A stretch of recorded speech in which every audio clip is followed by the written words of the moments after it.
In the coastal lagoon, the female longfin decides the time is right.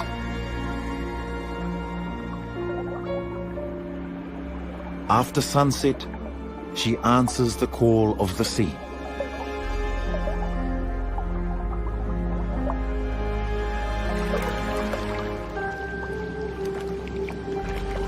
Unfortunately, that call doesn't come with directions.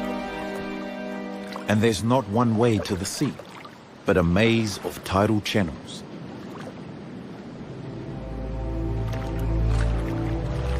She's not fazed. Her body is well equipped to deal with dead ends. In the cool evening air, she absorbs oxygen directly through her moist skin, as she takes the direct route.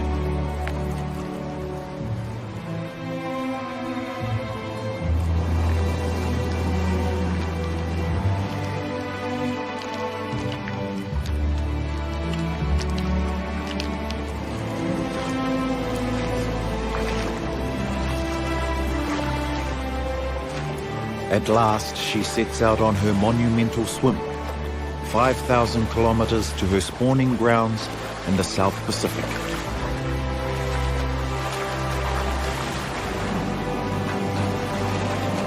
Exactly where that is remains an unsolved mystery.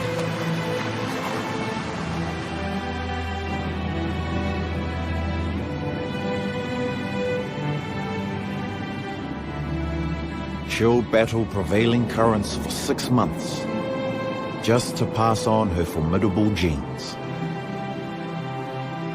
She herself will die shortly after, emaciated and exhausted.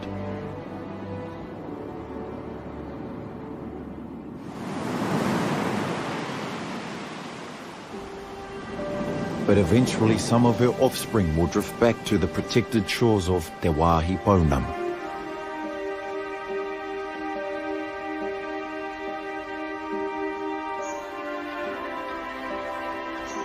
Slowly, days become longer.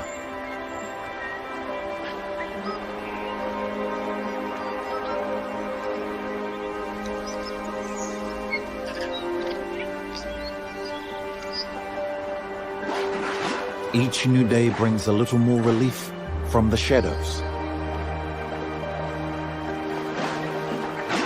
The dolphins aren't ready to move yet.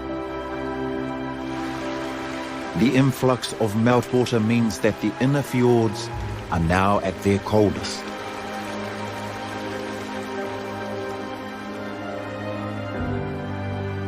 But new visitors are not put off by that.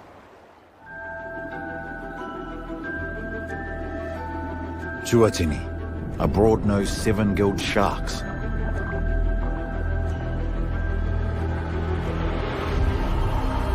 All modern sharks have 5 pairs of gills.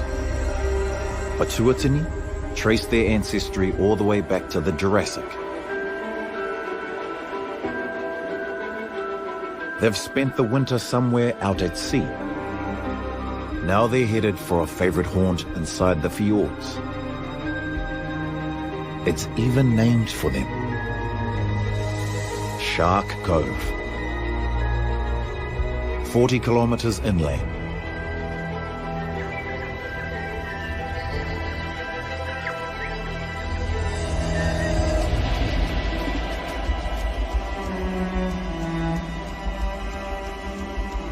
Each year, large seven-gills make this migration.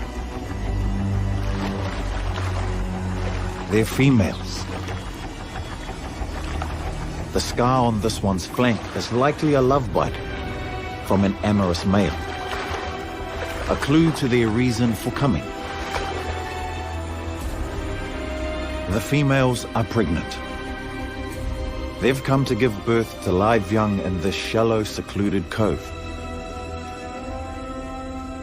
Their pups will have a better chance of survival, away from large predators, including other seven-gills.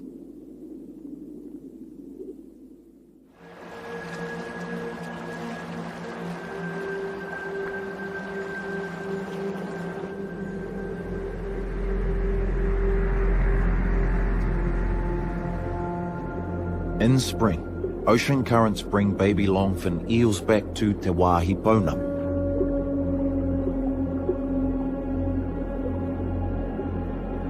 These are the survivors of last year's spawning. Millions of their siblings have perished at sea, but enough make it back to continue the species. At this stage of their lives, they're completely transparent. Every little wave or eddy is an adventure that gets the heart pumping. After spending some time adjusting to their new lives in brackish water, they're ready to take on the next challenge. By night, they leave the sea and head into the streams that will eventually take them to the lakes beneath the Southern Alps. As they travel upstream, they gradually become darker. They are now known as alvas, perfect miniature longfin eels.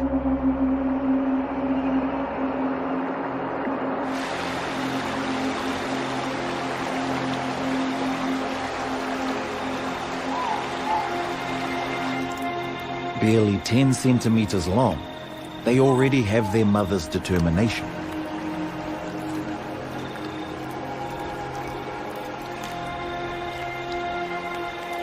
And her ability to leave the water and clamber over obstacles.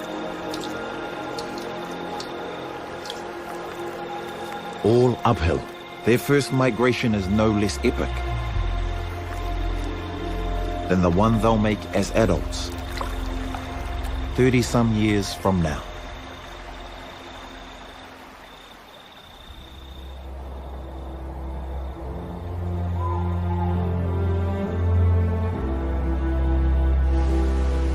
Once the water temperature rises above 8.5 degrees,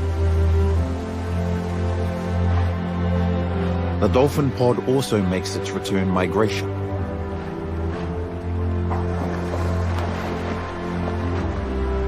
It's time to once again explore the inner fjords.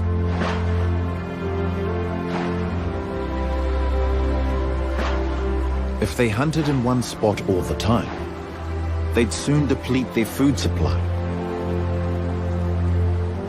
It takes the entire fjord to sustain the pod year-round. The calf has survived the most dangerous time of its life. Its first winter and spring. Ahead lies summer, a chance to regroup, build up fat reserves, and enjoy the sun, as it brings a brief respite to the Shadowlands.